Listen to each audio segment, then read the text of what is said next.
ఉన్నారా? ఈ ఉదయకాల సమయం మందు ప్రైజ్ ది లార్డ్. ఎలా ఉన్నారు? బాగున్నారా? ఈ ఉదయకాల సమయం మందు పరిశుద్ధ ఆత్మదేవుడు మీకు ఇస్తున్న ఒక మంచి వాగ్దానము.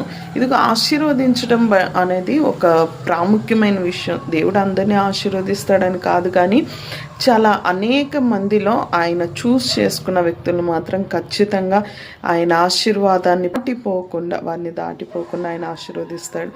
ఎందుకు ఆశీర్వాదం ఎంత ప్రత్యేకము అంటే, ఆశీర్వాదము అనగా తరతరములు, అంటే ఒకళ్ళ తర్వాత ఒకళ్ళకి వచ్చే ఆశీర్వాదం. అది ఒకళ్ళ తర్వాత ఒకళ్ళు దేవుడు దీవించడాన్ని ఆశీర్వదించటం అని పిలుస్తూ ఉంటారు పరిశుద్ధ లేఖనాల్లో. ఆశీర్వదించడం వేరు, ఆశీర్వదించడం వేరు. ఈ రెండింటికి చాలా తేడా ఉంది. అయితే చాలామందిని చదువుకుంటూ వెళ్ళిపోతూ ఉంటాం, కానీ ఆశీర్వాదానికి చాలా ప్రత్యేకమైన కార్యం ఉంది. చూసారా, అబ్రహాము ఆశీర్వాదము తరతరాల వరకు ఇప్పటికి కూడా మనం అబ్రహాము జనరేషన్గానే పిలువబడుచు ఉన్నాం. అందుకే జనరేషనల్ బ్లెస్సింగ్ అనేది చాలా ప్రాముఖ్యం. ఏముందిలే మా తాతయ్య, ఏముందిలే వాళ్ళ పేరెంట్స్, ఏముందిలే అనుకుంటాం, కానీ వీ డజన్ నో వారు దేవుని పట్ల ఎంత నమ్మకంగా ఉండి వారు ఏ ఆశీర్వాదాన్ని పొందుకొని ఉన్నారు కాబట్టి ఉన్నాం.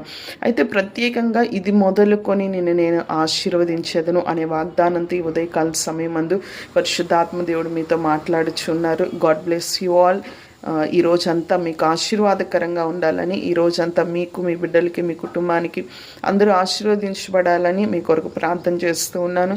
Pastor Amritavarshini, GS gift house international ministries.